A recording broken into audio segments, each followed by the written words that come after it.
Hello, good morning. क्या video और audio एकदम ठीक है?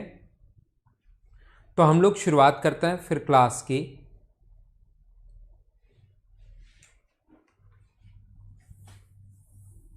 ये आसान क्वेश्चन है। इस टाइप के जो क्वेश्चंस हैं वो मैं पहले आप लोगों को करवा चुका हूं, अगर आपको याद हो तो।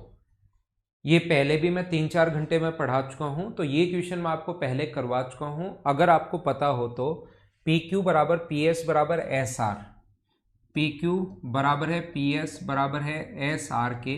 ये अपने पास तीनों साइड इक्वल दी हुई हैं।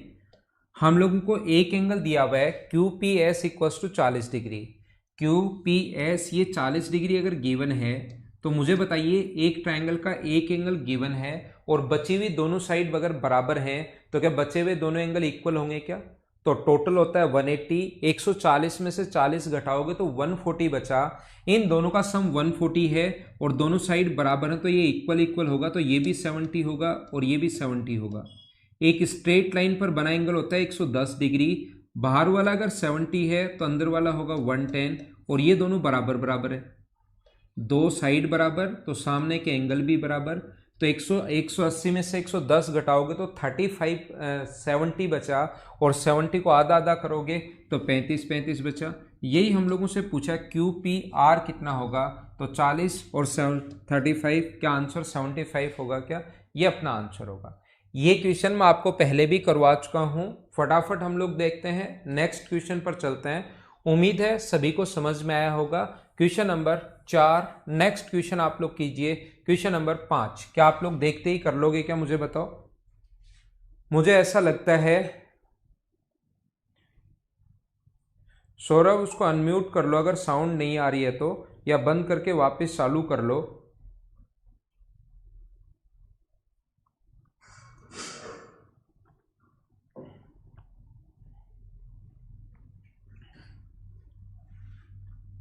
पी क्यू आर में अपने पास क्यू 90 डिग्री है।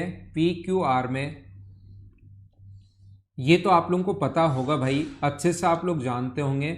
मैं एक एक चीज़ तो और आप लोगों को बता देता हूँ कि अपने पास पी क्यू बराबर 10 है, ये अपने पास पी आर 26 है, तो ये होगा 24। और अंतःवृत्त की त्रिज्या का जो फॉर्मूला होता है वो मुझे बताइए 10 + 24 - 26/2। क्या यही अपना आंसर होता है क्या? a + b - रेडियस का फॉर्मूला a + b - c/2 अगर आपको याद है तो क्या आंसर जो आएगा वो क्या 4 आंसर आ गया क्या सभी का? बिल्कुल ठीक है, बिल्कुल ठीक है, बिल्कुल ठीक है। ऐसे हम लोग फटाफट आगे बढ़ते रहते हैं, क्वेश्चंस करते रहते हैं। मैं आपको प्रैक्टिस करवा रहा हूं। अगला क्वेश्चन आपके सामने ये रहा, चलो आप लोग सोल्व करो। ठीक है, फ्री गाय दिखाते हैं कभी आपको हंसते हुए भी। एक बच्चा है फ्री गाय जिसके डीपी पर लगा हुआ है बैड बॉय, और उसने एक कमेंट किया कि सर आपको आज तक हंसते हुए नहीं देखा। जोर जोर से हंसेंगे, जिस दिन सिलेबस खत्म होगा उस दिन फिर मजाक करेंगे और उसी दिन हंसेंगे, ठीक है? चलिए 5 नंबर क्वेश्चन तक हम लोग कर चुके हैं। क्वेश्चन नंबर 6, फटाफट करो इन क्वेश्चंस को, जल्दी से करो। ए बी सी समकोण है। बी ए सी जो है वो राइट एंगल है। बी ए सी 90 डिग्री है। मुझे आप लोग ये बताइए बी ए सी, ए पर इसका मतलब राइट एंगल है। ये अपने पास बी ए सी जो है वो राइट एंगल है, समकोण है। ये लिख कर देगा बी ए सी समकोण है और ए सी बी बराबर सी एंगल अपने पास जो है वो 60 डिग्री है और ये अपने पास 30 डिग्री है। तो आप एक छोटा सा काम करो, अगर ट्रिग्नोमेट्री मुझसे पढ़ी है तो, और ट्रिग्नोमेट्री उम्मीद है कि सारे लोगों ने मुझसे पढ़ी होगी, त्रिकोणमिति सभी ने पढ़ी होगी, तो ये वाली साइड अगर एक है तो फिर अपने पास कर्ण 30 डिग्री के सामने वाली साइड का डबल होता है और ये वाली साइड होगी अपने पास √3। ये अगर एक है तो 30 डिग्री के पास वाली साइड अगर निकालनी तो √3 से इंटू कर दो, और कर्ण 30 के सामने वाली साइड का डबल होता है। ये चाहता है कि इसकी सरकम रेडियस, ये चाहता है कि इसकी सरकम रेडियस जो होगी वो मुझे बताइए हाइपोटेनस के हाफ होती है क्या? ये पिछला क्वेश्चन इन रेडियस का बताया, इन रेडियस निकालना आना चाहिए। अगला क्वेश्चन डायरेक्ट सरकम रेडियस नहीं पूछकर रेशियो पूछ लिया और ए बी का रेशियो बताओ, तो क्या आपका जो आंसर आएगा अनुपात ही अगर निकालना है तो क्या सभी लोगों का आंसर 1:√3 आ गया है क्या, जो कि बिल्कुल ठीक है। उम्मीद है सारे लोग इस चीज को समझ पाए होंगे। क्वेश्चन नंबर नेक्स्ट आप लोग कीजिए फटाफट। क्या थोड़ी देर पहले जो क्लास ली थी मैंने 8 से 9, उसमें एक क्वेश्चन मैंने बताया था, हाँ ना बोलिए, याद है क्या, आंसर बताओ। क्वेश्चन नंबर 7 का। सौरभ बंद करके वापस चालू कर लो भाई, साउंड नहीं आ रही तो मैं अभी तो आपको बताऊं भी कैसे, समझाऊं भी कैसे।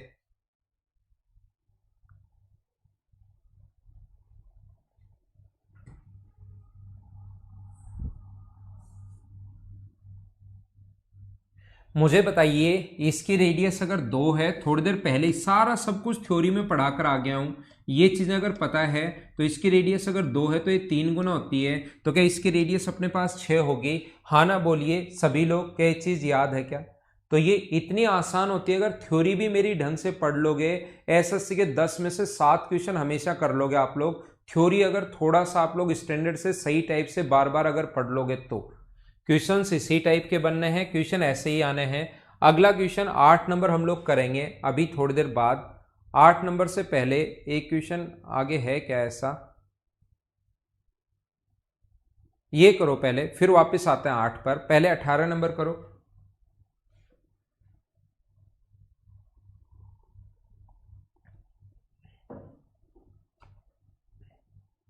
सुरेंद्र कुमार, इन क्वेश्चंस की पीडीएफ तो मिल गई होगी ना आपको।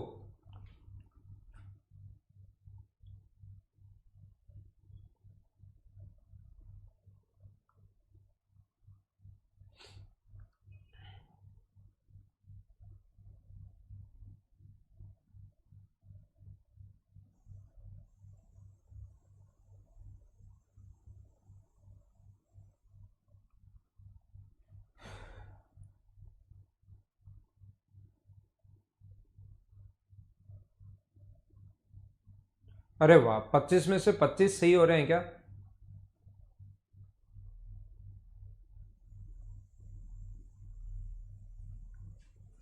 ठीक है, क्वेश्चन नंबर 18 ही दिखाई दे रहा है ना आपको। देखो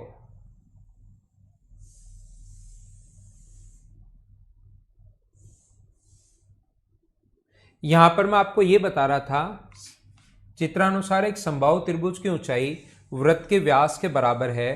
त्रिभुज के वृत्त ए बी तथा एसी पर क्रमशः पी तथा क्यू बिंदुओं पर काटता है, तो एपी अनुपात पीबी बताइए। ये अपने पास इक्विलेटरल ट्रायंगल है, ये इसकी हाइट अगर है, ध्यान रखना इक्विलेटरल ट्रायंगल में वही अपने पास हाइट होगी, वही अपने पास मीडियन होगा, वही अपने पास एंगल बाइसेक्टर होगा। तो ये साइड अगर इक्विलेटरल ट्रायंगल की साइड अगर ए मानते हो तो ये मिड पॉइंट भी यही होगा, एल्टीट्यूड भी यही होता है, ये होगा अपने पास a/2, और ये पॉइंट डी मान लो।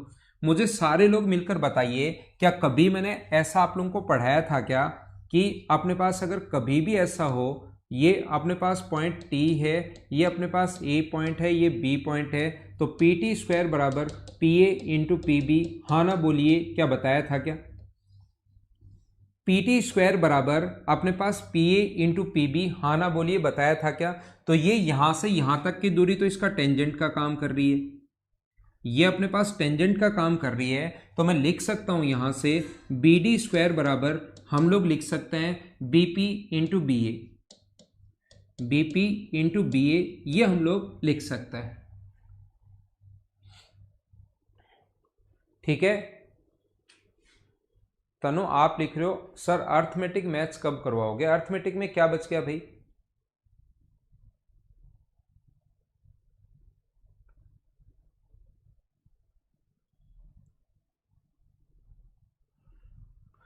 मुझे बताइए क्या ये बिल्कुल ठीक लिखा है क्या। और बी डी स्क्वायर का जो मान लिखोगे वो लिखोगे आप लोग ए स्क्वायर बाई 4 बराबर बी से पी तक मुझे पता नहीं, और बी ए लिखोगे आप लोग ए से ए कट गया है, तो बी पी की जो वैल्यू आ गई है वो अपने पास आ गया a/4।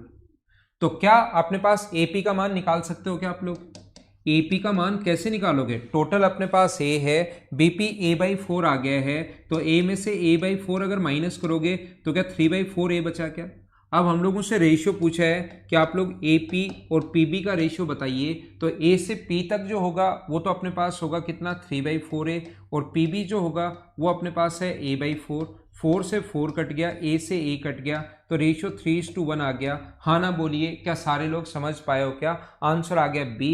क्वेश्चन नंबर 18, बोलो सारे लोग समझ पाए हो क्या?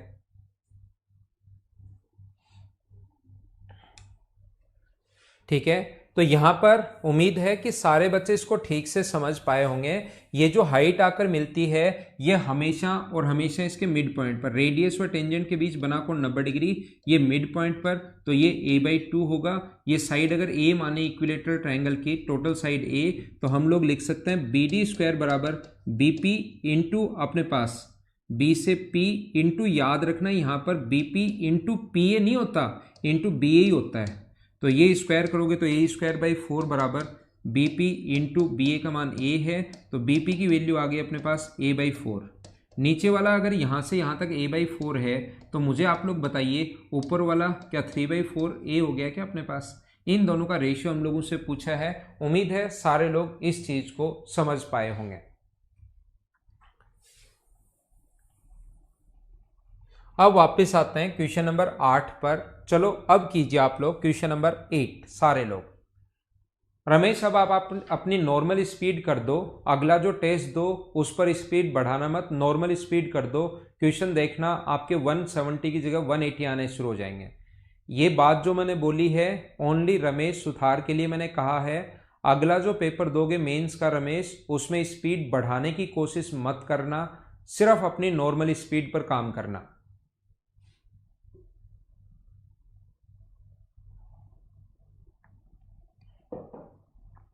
देखिए, ABC का लंब AD है जो O केंद्र वाले वृत्त का व्यास है, उसमें डायग्राम बनाकर दे दिया।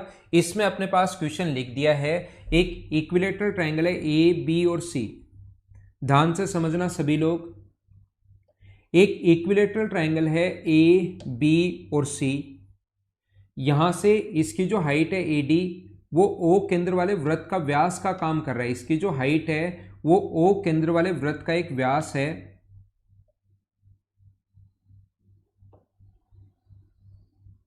ये अपने पास इसका जो सेंटर है वो अपने पास O है। देन आप लोग बताइए EF और BC का रेशियो क्या होगा।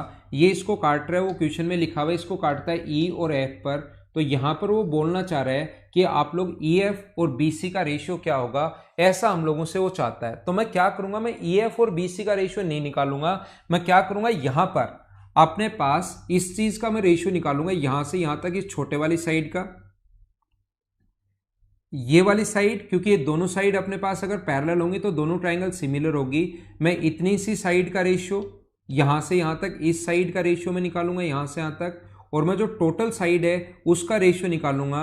वही जो रेशियो होगा वो अपने पास रेशियो होगा EF और BC का रेशियो होगा, क्योंकि पैरेलल होते ही दोनों ट्रायंगल सिमिलर हो गए। और अभी भी इसीलिए चीज समझा कर आया था। मुझे आप लोग ये बताइए, ये अगर टोटल साइड A है तो मैं क्या करूंगा, यहां पर A/2 होगा, तो यहां से लिख सकता हूं BD² बराबर, देखना फिर से लिख देता हूं जो अभी भी बताकर आया हूं, BE इंटू BA।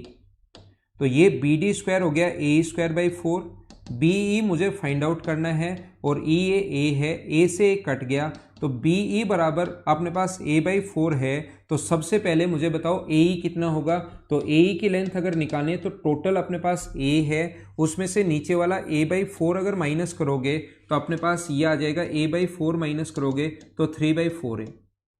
अब याद रखना, आपको EF और BC का रेशियो अगर निकालना है तो लाइन इसके पैरेलल है, ये लाइन अगर इसके पैरेलल है, और यहां से रेशियो अगर आपको निकालना है तो ध्यान रखना आप क्या करोगे, इस साइड का और टोटल साइड का रेशियो निकाल लो।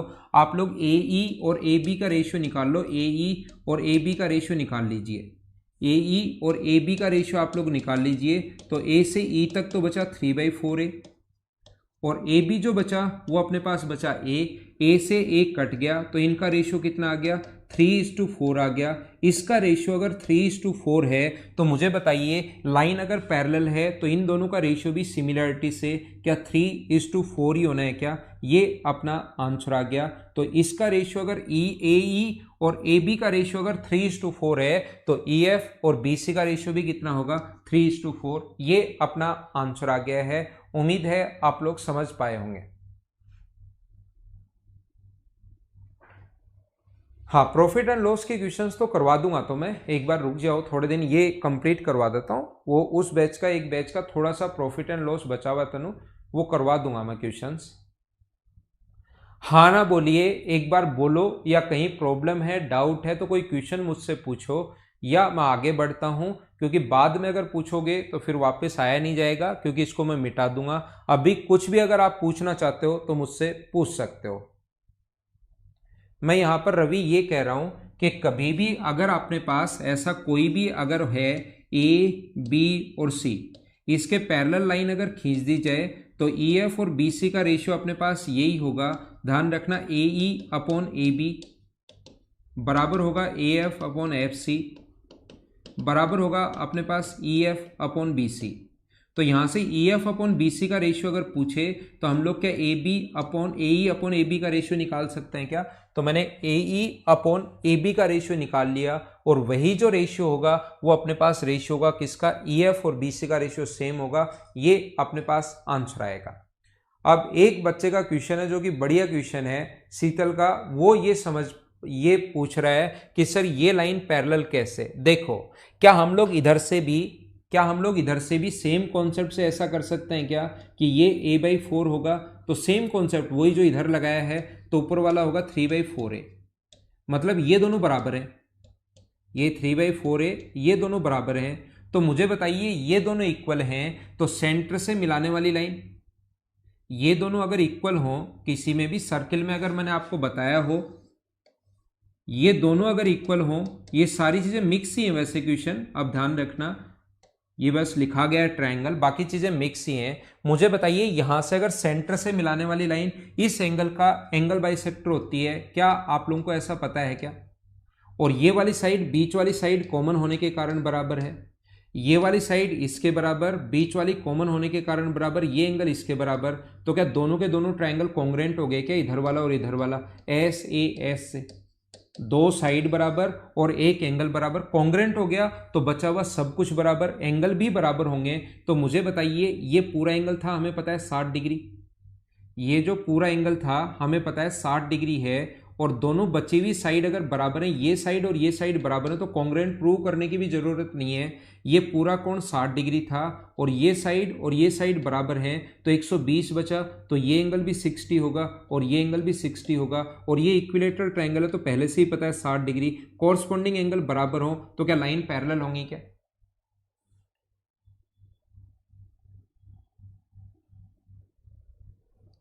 ये तो इक्विलेटरल ट्रायंगल में कभी भी, शुभम श्रीवास्तव, ये छोटी छोटी चीजें हैं जो आपको पता होना चाहिए। ध्यान रखना, रेडियस, पहली बात तो रेडियस व टेंजेंट के बीच बना कोण 90 डिग्री होता है, ये बात आपको पता होनी चाहिए। और इक्विलेटरल ट्रायंगल में रेडियस व टेंजेंट के बीच बना कोण 90 डिग्री, पहली बात, यहां से सेंटर से पास होता हुआ। और यहां से दूसरा अपने पास ये आपको पता होना चाहिए कि इक्विलेटरल ट्रायंगल में, और ये मैं बहुत बार बता चुका हूं क्योंकि पहली बार नहीं बता रहा हूं, इक्विलेटरल ट्रायंगल में वही तो हाइट होती है, वही मीडियन होती है और वही एंगल बाइसेक्टर होता है, सारी लाइन एक ही होती है इक्विलेटरल ट्रायंगल अगर अपने पास है तो। समबाहु त्रिभुज में, इक्विलेटरल ट्रायंगल में अपने पास वही तो हाइट होती है, वही मीडियन होती है, वही एंगल बाइसेक्टर होता है और वही एल्टीट्यूड होता है, सारी लाइन एक ही लाइन का काम करती है। तो ये हाइट भी होगी और ये मीडियन भी होगी, ध्यान रखना आप लोग। तो नेक्स्ट क्वेश्चन पर मैं चलता हूं, अगला क्वेश्चन। उम्मीद है अब मैंने पैरेलल क्यों हुआ वो भी समझा दिया है अच्छे से, सारी चीज अब आपको समझ में आ गई होगी। तो नेक्स्ट क्वेश्चन आप लोग कीजिए, क्वेश्चन नंबर 9। चलो करने की कोशिश करो 9 नंबर।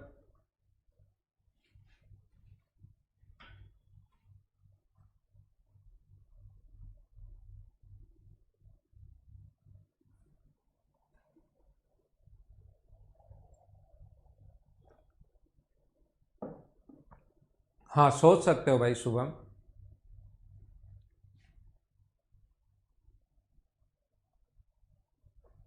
एक शुभम श्रीवास्तव है, दूसरा शुभम लोधी है। दोनों के क्वेश्चन अलग अलग थे। श्रीवास्तव साहब a/2 आपको समझ में आ गया होगा कि कैसे आया। ये एक बहुत सही क्वेश्चन है, बहुत अच्छा क्वेश्चन है।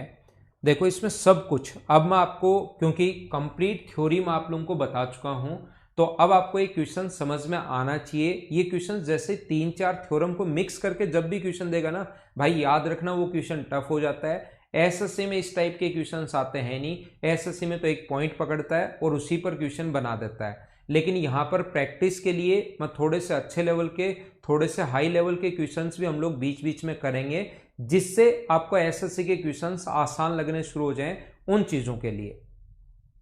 तो देखिए, अपने पास ए बी सी एक समबाहु त्रिभुज है, ए बी सी एक इक्विलेटरल ट्रायंगल है।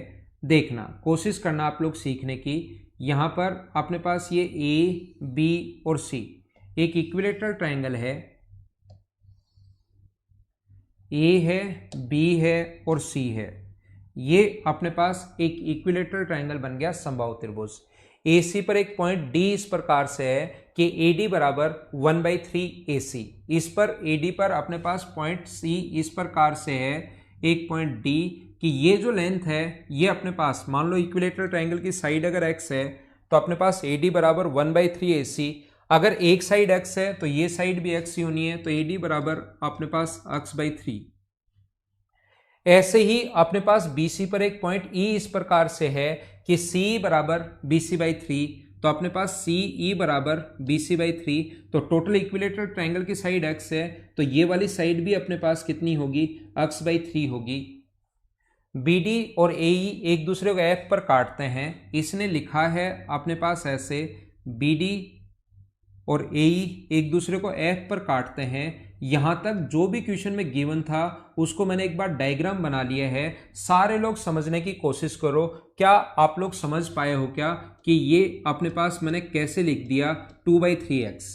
ये ऊपर वाला x/3 है, तो नीचे वाली साइड जो होगी वो 2/3x कैसे लिख दिया, क्योंकि टोटल साइड x है, x में से x/3 माइनस करोगे तो 2/3x। टोटल साइड x थी, x/3 में x में से x/3 माइनस करोगे तो 2/3x। एक बार बताइए, क्या ये बात सारे लोग समझ पाए हो क्या? यहां तक जो क्वेश्चन था उसका डायग्राम मैंने बनाया है, सिर्फ और सिर्फ इतनी चीजें मैंने लिखी हैं। बोलिए एकदम ठीक है क्या?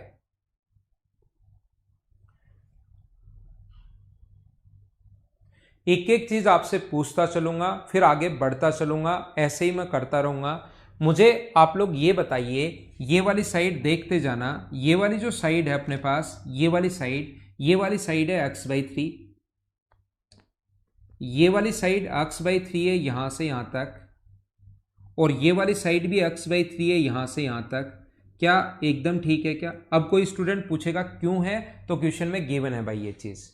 कोई पूछेगा क्यों है, तो क्वेश्चन में गिवन है, गिवन है, गिवन है। यहां पर दूसरा x/3 एक ये वाली जो साइड है, देखना इस ट्रायंगल की ये ग्रीन वाली साइड, इस ट्रायंगल की ग्रीन वाली साइड x है, और इस ट्रायंगल की ये यहां से यहां तक ग्रीन वाली जो साइड है ये अपने पास x है।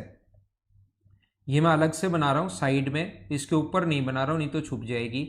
ग्रीन वाली साइड जो x है, और इसके ग्रीन वाली के, और ये यहां पर मान लो ये ब्लू वाली है, इसके बीच का एंगल अपने पास 60 डिग्री। ग्रीन वाली और ब्लू वाली के बीच का एंगल 60 डिग्री। क्यों? क्योंकि इक्विलेटरल ट्रायंगल का प्रत्येक कोण 60 डिग्री होता है, तो ग्रीन वाली और ब्लू वाली के बीच का कोण 60 डिग्री। यहां भी ग्रीन वाली और ब्लू वाली के बीच का कोण 60 डिग्री।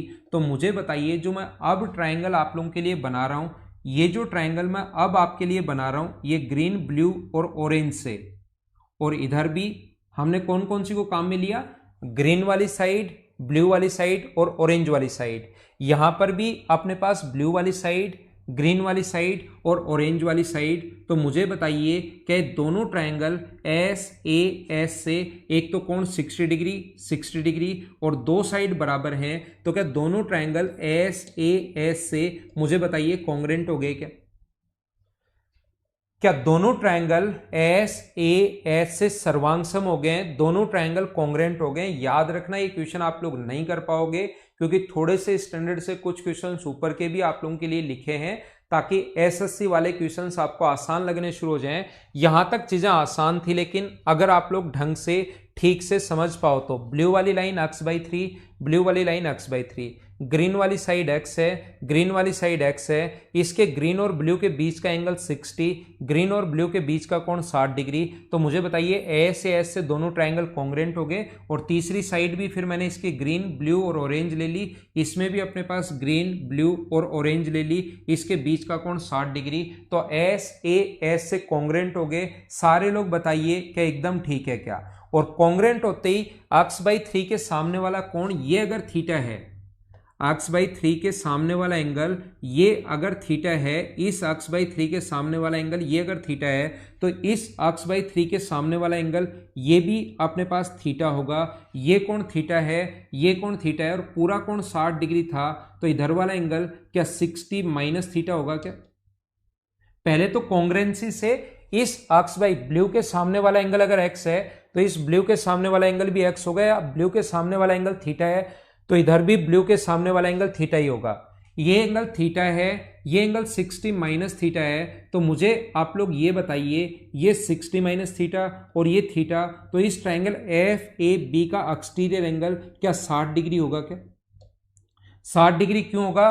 बाह्य जो कोण होता है वो अंतः अभिमुख कोणों के योग के बराबर होता है। थीटा से जब दोनों को जोड़ोगे, exterior angle sum of interior opposite के बराबर होगा। जब दोनों एंगल जोड़ोगे तो थीटा से थीटा कट जाएगा और ये कोण बच जाएगा यहां पर 60 डिग्री। सारे लोग बताइए क्या एकदम ठीक है क्या? 60 डिग्री कहां से आया? साथ साथ मेरे बोलते रहो, बताते चलो। नहीं समझ में आएगा तो वहीं से चीजें मैं वापस समझाना शुरू कर दूंगा।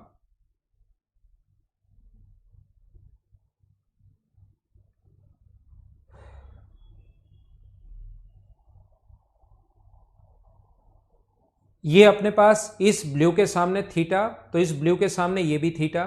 पूरा कोण इक्विलेटरल ट्रायंगल का था 60 था, तो ये थीटा, तो इधर वाला आ गया 60 माइनस थीटा।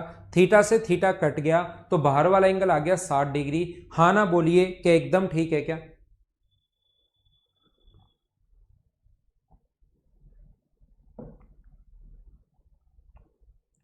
ठीक है, पहले कॉन्ग्रेंट प्रूव करना है। ब्लू ग्रीन और बीच का कोण 60 कॉन्ग्रेंट हो गया। कॉन्ग्रेंट होते ही सब कुछ बराबर होता है, तो इसका ये एंगल थीटा, तो इसका ये एंगल भी थीटा, इधर वाला 60 माइनस थीटा। इसमें बाहर वाला जो एंगल होता है exterior angle always sum of interior opposite के बराबर, दोनों को जोड़ोगे तो ये आ गया 60 डिग्री। ठीक है, मैंने मान लिया थीटा। कॉन्ग्रेंसी में एंगल बराबर होते हैं, तो बराबर होते हैं तो आप थीटा नहीं मानो। ये अगर पसंद नहीं आपको तो एक्स मान लो। ये मैंने क्योंकि x यहां पर मान चुका हूं तो 2 बार x नहीं मान सकते, फिर इसको y मान लो आप, तो ये भी y होगा। पूरा कोण 60 है, उधर वाला y है, तो ये 60 माइनस y होगा, और एक्सटीरियर एंगल इन दोनों को जोड़ोगे तो y से y कट जाएगा, तो 60 डिग्री। ऐसे एस मुबीन खान मैंने ट्रायंगल बना दिया यहां पर। ब्लू रेड आपको कलर दिखाई नहीं दे रहा क्या? ब्लू ग्रीन और ऑरेंज वाला ट्रायंगल, ऐसे यहां पर ब्लू ग्रीन और ऑरेंज वाला ट्रायंगल। ये इसके ऊपर ग्रीन बना देता तो ब्लू दिखाई नहीं देता, इसलिए मैंने साइड में भी बना दिया है। ग्रीन लाइन पूरी, ब्लू लाइन और ऑरेंज लाइन, ग्रीन ब्लू और ऑरेंज, इन दोनों में अपने पास यहां से ये x/3 है और ये x/3 है, तो अपने पास यहां पर दोनों एंगल बराबर। क्या आप तो समझ पाए हो क्या? मैंने y मान लिया आपको यहां से यहां तक। y कोई भी y मान लो, a मान लो, b मान लो, थीटा मान लो, अल्फा मान लो, बीटा मान लो, गामा मान लो, कुछ तो मानना पड़ेगा ना आपको। ये पूरा 60 है, इधर वाला y, तो इधर वाला 60 माइनस y, और कॉन्ग्रेंसी से ये अगर y है तो ये वाला भी अपने पास y होगा। आप लोग इस चीज को याद भी कर सकते हो अगर चाहो तो सारे लोग, कि ये जब भी इक्विलेटरल ट्रायंगल में ये मान लो x/3 है, तो इस x/3 के सामने का एंगल ये, और ये भी मान लो x/3 है, तो इस x/3 के सामने का एंगल ये दोनों ऑलवेज इक्वल होता है। x/3 साइड इतनी ली, इसकी भी x/3 साइड इतनी ली, और इक्विलेटरल ट्रायंगल है तो ये दोनों एंगल अपने पास इक्वल होंगे, ध्यान रखना। x/3 होना जरूरी नहीं है, x/4 भी हो सकता है, बराबर बराबर होना जरूरी है बस। ये अगर यहां से x/4 हो तो इसके सामने अगर थीटा है तो इधर भी अगर x/4 हो तो इसके सामने थीटा ही होगा। अगर ये दोनों बराबर बराबर हैं तो ये चीज आप लोग याद कर सकते हैं।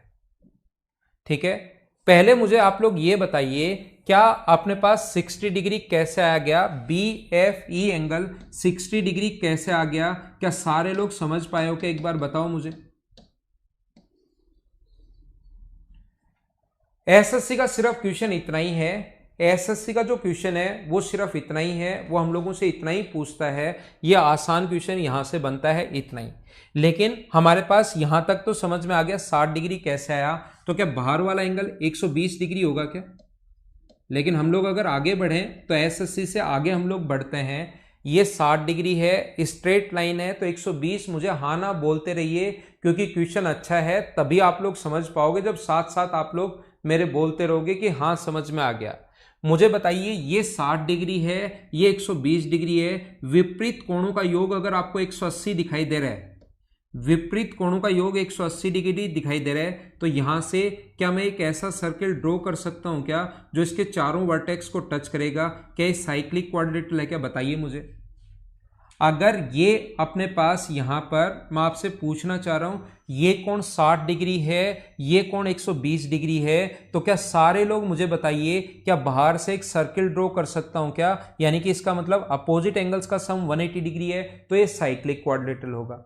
और ये बात हमेशा ध्यान रखना, ये बात हमेशा याद रखना, किसी भी ट्रायंगल में अगर ये कोण 60 डिग्री है, ये कोण 60 डिग्री है, और ये अगर 1 है और ये अगर 2 है, तो याद रखना फिर ये ट्रिग्नोमेट्री से ये कोण 90 डिग्री होगा।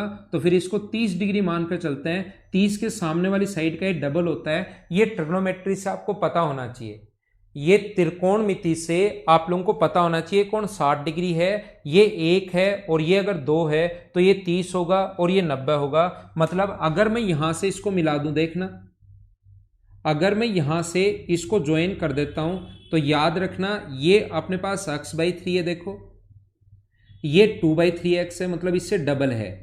ये वाली जो साइड है ये इससे डबल है। ये अगर डबल है अपने पास, तो ये कोण अगर 90 डिग्री होगा, ये 60 होगा, और ये x/3 से 2/3x है, तो इसका मतलब ये जो कोण होगा वो कितने डिग्री होगा? तो आप बोलोगे सर 30 डिग्री होगा। ये यहां से x/3 अगर है तो 30 के सामने वाली साइड का डबल होता है, ये अपने पास 30 डिग्री होगा। और ये अगर 30 डिग्री है, थोड़ा सा ध्यान से समझने की कोशिश करना। हम लोगों से पूछा है CFB, अगर हम लोगों से पूछा है CFB, तो थोड़ा ध्यान देना, इस आर्क द्वारा सरकमफ्रेंस पर बना एंगल ये अगर 30 डिग्री है, तो सेम आर्क द्वारा सरकमफ्रेंस पर बना एंगल क्या ये भी 30 डिग्री होगा क्या? और हम लोगों से पूछा है एंगल CFB कितना होगा, तो इस क्वेश्चन का हमारा जो आंसर है वो कितने डिग्री होगा? 90 डिग्री। ये अपना आंसर है। देखिए इस क्वेश्चन में अपने पास इक्विलेटरल ट्रायंगल भी लग गया है, इसमें अपने पास ध्यान रखना ट्रिग्नोमेट्री भी लग गई है, इसमें आप लोग ध्यान रखना अपने पास सर्किल भी लग गया है, इसमें ध्यान रखना आपके पास साइक्लिक क्वाड्रिलेटरल भी लग गया है। सारे क्वेश्चंस अगर एक थ्योरम सारे क्वेश्चंस में अगर लगेंगे तो अपने पास वो क्वेश्चन फिर टफ बन जाता है। सारी की सारी प्रॉपर्टी लग गई, ट्रायंगल की भी लग गई, सर्किल की भी लग गई, साइक्लिक क्वाड्रिलेटरल की भी लग गई, और अपने पास ट्रिग्नोमेट्री की प्रॉपर्टी भी इसमें लग रही है। उम्मीद है आपके समझ में आया होगा। इसको 2-3 बार देखकर वापस समझना। आंसर 90 डिग्री है। क्वेश्चन बहुत अच्छा है, ये आप लोग याद रखना। और ऐसे अगर आपने 15-20 क्वेश्चंस भी अगर कर लिए तो याद रखना एसएससी के क्वेश्चंस आसान लगने शुरू हो जाएंगे। ठीक है ना? इस टाइप के क्वेश्चंस अगर आप लोग 20 और ये इतने लेवल के क्वेश्चन एसएससी में ध्यान रखना नहीं आते, वो क्वेश्चंस आपके बच्चों वाले लगेंगे। जब भी एसएससी का क्वेश्चंस देखोगे किसी भी पेपर का 2011, 12, 13, 14, 15, 16, 17, 18, 19, 20, 21, 22, 23, 24, 25, 2025 का पेपर भी देखोगे तो आपको लगेगा यार इतना आसान पेपर आता है क्या? मैंने आपको थ्योरी बहुत ज्यादा पढ़ाई है, जितनी थ्योरी आती है उससे 100% चीजें एक्स्ट्रा मैंने बताई है, डबल थ्योरी मैंने आपको पढ़ाई है। तो यहां पर मैं इसको मिटाता हूं और थोड़ा सा और आगे बढ़ता हूं। अगला क्वेश्चन, थोड़ा डायग्राम इसका गलत बना हुआ है, क्वेश्चन ये आसान है, ये ध्यान रखना। डायग्राम ऐसे बनेगा,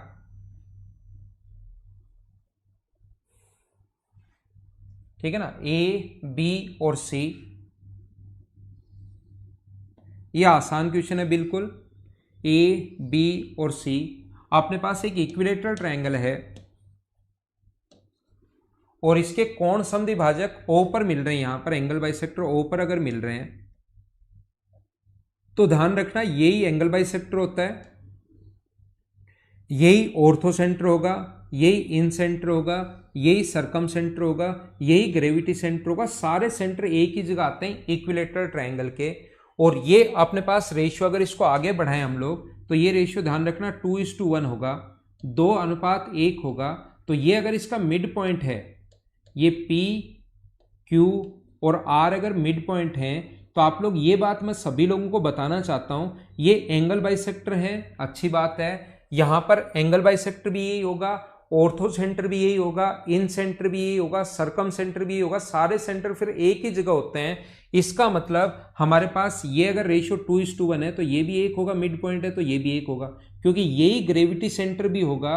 और ये मिड पॉइंट, पहले तो ऊपर वाले को 2 माने तो नीचे वाला 1 होगा। और ये अपने पास मिड पॉइंट कहाँ है, इनके मध्य बिंदु हैं अपने पास P Q R, D E F, P Q R नहीं है, डी ई एफ है।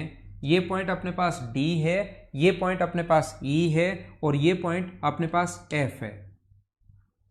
तो मुझे बताइए ये मिड पॉइंट है तो नीचे की तरफ अगर 1 है तो ऊपर की तरफ अगर 1 है, तो ये डायग्राम इसको ऐसे बनाना चाहिए। थोड़ा सा गलत बन गया डायग्राम, ये आप लोग ध्यान रखना। ये आगे भी अपने पास इधर भी 1 होगा और इधर भी, इसको मिलाना चाहिए ऐसे,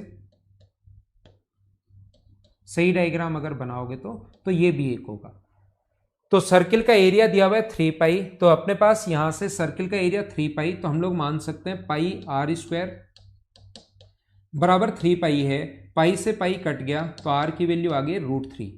इसकी वैल्यू जो रेडियस है वो अपने पास √3 आ गई है। और रेडियस आने के बाद मुझे आप लोग ये बताइए, किसी भी इक्विलेटरल ट्रायंगल में अंतःवृत्त की त्रिज्या का फॉर्मूला क्या होता है?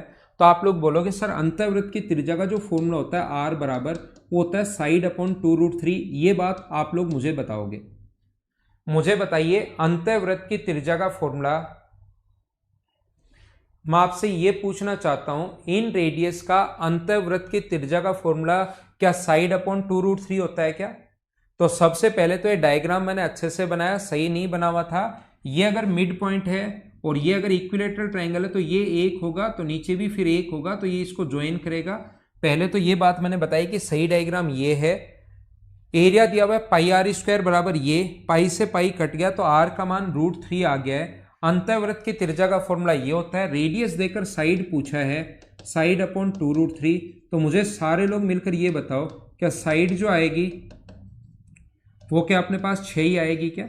ये अपना आंसर होगा 6। उम्मीद है समझ पाए होंगे।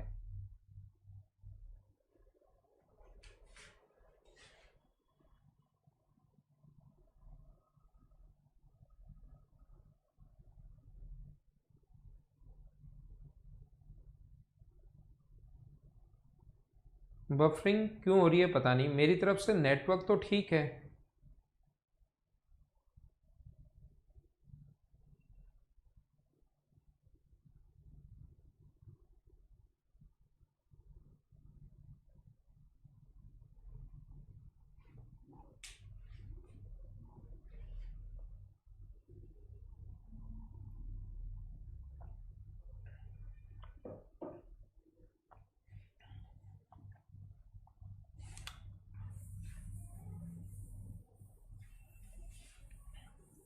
चलो अगला करो, जो कि एक बहुत बढ़िया क्वेश्चन है, question number 11।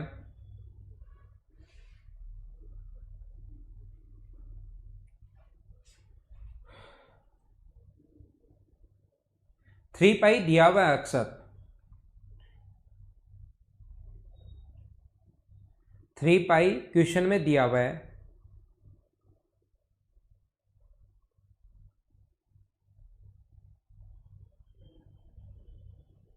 Three pi question में दिया हुआ है, ठीक है। मैं वापस समझा देता हूं, पहले ये कर लो, क्वेश्चन नंबर 11 कर लो, फिर मैं उसको वापस समझा देता हूं। क्वेश्चन नंबर 11 आप लोग कर लीजिए।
क्या अब ठीक है? अब मुझे उम्मीद है कि अब क्लास ठीक होगी। तो मैं ये क्वेश्चन आप लोगों को समझाता हूं। एक समद्विबाहु त्रिभुज की भुजाएं 4 सेंटीमीटर तथा 3 सेंटीमीटर हैं। इस लाइन को इस प्रकार से खींचा गया है। क्या एक बार मुझे बताना अब एकदम ठीक है क्या? यहां पर अपने पास मैं आपको ये बताता हूं, कभी भी ध्यान रखना, मान लो ये साइड अगर 8 है, ये साइड अगर 8 है, ये साइड अगर 8 है, ये साइड 4 है और ये साइड अपने पास 4 है, तो इसका जो परिमाप होगा, अब ऑनलाइन आ गई होगी वापस क्लास, अब एक बार देखकर बताना मुझे।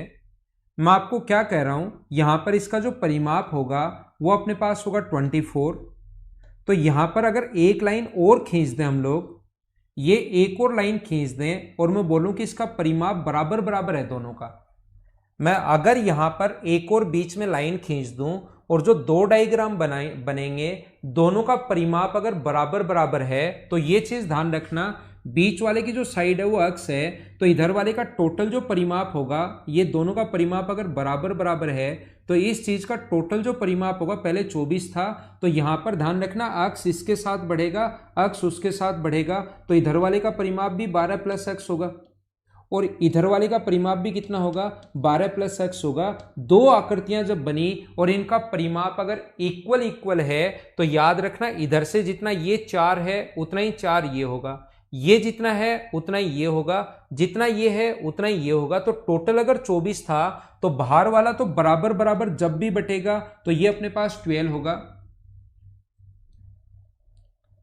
ये अपने पास बाहर वाला जो होगा वो अपने पास 12 होगा, यहां से यहां तक ये जो होगा वो अपने पास 12 होगा, और ये ब्लू वाला जो होगा ये भी अपने पास 12 होगा। ये आप लोग ध्यान रखना, ये ग्रीन वाला इधर वाला ब्लू वाला अगर कर दें, ब्लू बना दें इसको, तो ध्यान रखना ये भी अपने पास 12 होगा और ये भी अपने पास इधर वाला ग्रीन वाला भी अपने पास 12 होगा। जब भी परिमाप अगर पेरीमीटर आधा आधा हो जाए, बीच वाली साइड अगर एक्स है तो वो अक्स इसके साथ भी आएगी, वो अक्स इसके साथ भी आएगी। हम तो इसकी बीच वाले की बात कर ही नहीं रहे, सिर्फ बाहर वाले की बात कर रहे हैं। एक लाइन हम लोग उसने खींची जिससे परिमाप आधा आधा हो गया, तो पहले अगर 24 था तो मैं आपको बताना चाहता हूं ये जो बाहर वाला बचा ये भी अपने पास 12 बचेगा, इसका परिमाप ओनली ये जो डिस्टेंस बचेगी ये भी 12 बचेगी। टोटल परिमाप अगर लिखना चाहो तो वो 12 प्लस एक्स होगा। और ऐसे ही अपने पास ये वाली जो डिस्टेंस बची, ये वाली डिस्टेंस ये भी कितनी बचेगी, टोटल अगर 24 था तो एक ग्रीन वाला पार्ट भी कितना बचा, 12, और टोटल इस आकृति का परिमाप अगर लिखना चाहते हो तो 12 प्लस एक्स, अंदर वाला ये ऐड हो जाएगा। अब ये नेटवर्क तो ठीक है मेरी तरफ से, फिर भी क्लास आप लोगों की सही चल ही नहीं रही है अभी, पता नहीं क्या कारण है, मुझे भी समझ नहीं आ रहा।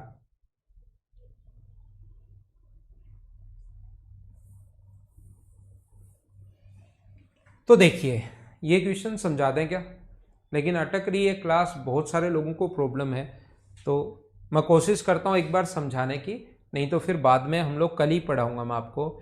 एक समद्विबाहु त्रिभुज का आधार 4 सेंटीमीटर है और दूसरी भुजाएं 3 है।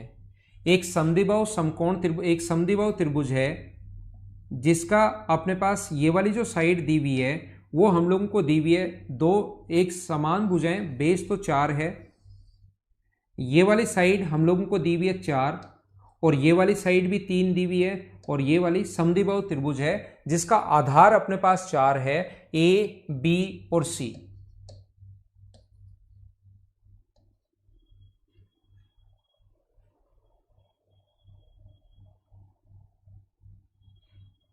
ठीक है,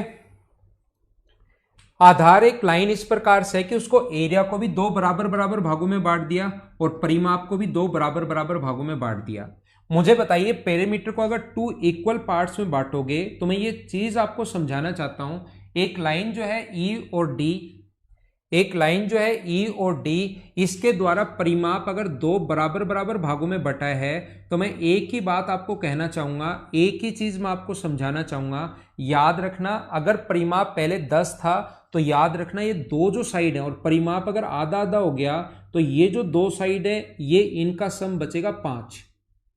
ये भी 5 बचेगा, इनका सम भी 5 बचेगा दो साइड का, और बची हुई जो 3 साइड है ये वाली, इनका सम भी 5 बचेगा। याद रखना टोटल परिमाप अगर लिखना चाहो, एक लाइन हम लोगों ने खींची जिससे परिमाप आधा आधा हो गया, तो पहले परिमाप 10 था, ये लाइन अगर खींची तो इस ऑरेंज वाले का जो परिमाप होगा वो भी होगा 5 + x, और इसका जो परिमाप होगा ये भी होगा अपने पास 5 + x। ये चीज आप लोग ध्यान रखना। इसको अगर मैं x मानूं तो यहां पर जैसे ही एक लाइन आप लोग बीच से खींचते हो, तो जैसे ही आप लोगों ने इसका परिमाप, मान लो कोई भी रेक्टेंगल था या कोई भी आकृति है, इसका परिमाप अगर 20 था और ये अगर एक लाइन बीच से खींचकर इन दोनों को अलग अलग अगर बना लेते हो, तो टोटल जो परिमाप होगा वो फिर अलग अलग आकृति अगर बनाओगे तो 20 + 2x होगा।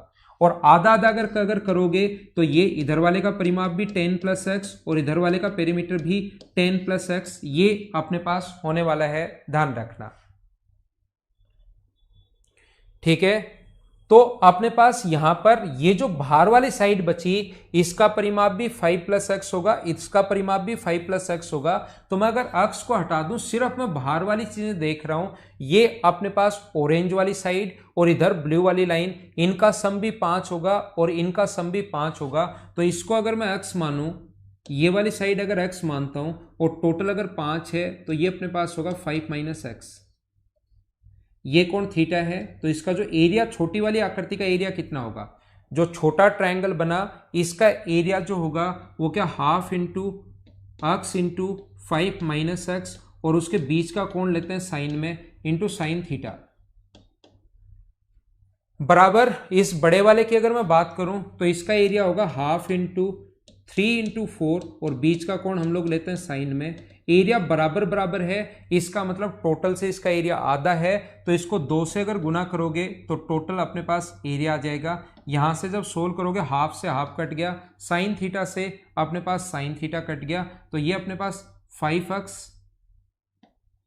- x²। आप कहोगे सर 2 भी तो है, 2 को इधर में भाग दे दूंगा तो बराबर 6, तो ये आ गया x² - 5x + 6 = 0। यहां से द्विघात समीकरण आ गई।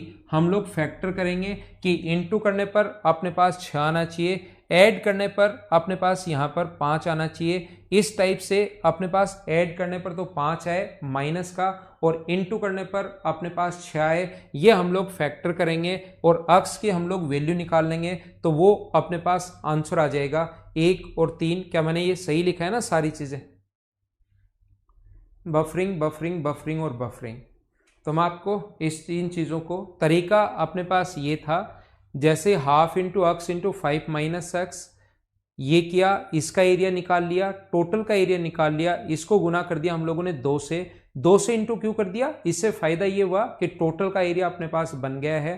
सोल्व करेंगे, x का मान निकालेंगे, ये अपने पास यहाँ से आंसर आ जाएगा। ये बेस को जो बांटेगा वो 1 और 3 के रेशियो में बांटेगा, ये अपना आंसर आ जाएगा। यहाँ पर वैल्यू अपने पास ये आ जाएंगी। ठीक है, x का मान यहाँ से सोल्व करोगे तो 2 आएंगे, 3 और 2, तो 2 हम लोग लेंगे नहीं। आंसर अपने पास यहाँ पर ये 3 है, तो इधर वाला 1 है, तो रेशियो आ गया अपने पास 1:3। अब कुछ लोगों को लगेगा कि सर 2 भी जब आ रहा है तो 2 क्यों नहीं लेंगे? क्योंकि 2 यहाँ अगर रखोगे, 2 की वैल्यू यहाँ रखोगे तो ये 3 यहाँ से यहाँ तक ही हो जाएगा, जबकि टोटल 3 अपने पास ये होना चाहिए। तो फिर हम लोग यहाँ पर 2 नहीं लेंगे, 3 लेंगे, क्योंकि 2 अगर रखोगे तो फिर 3 तो इतना सही हो गया, जबकि गिवन ये है 3, तो 2 कट जाएगा, ओनली यही बचेगा।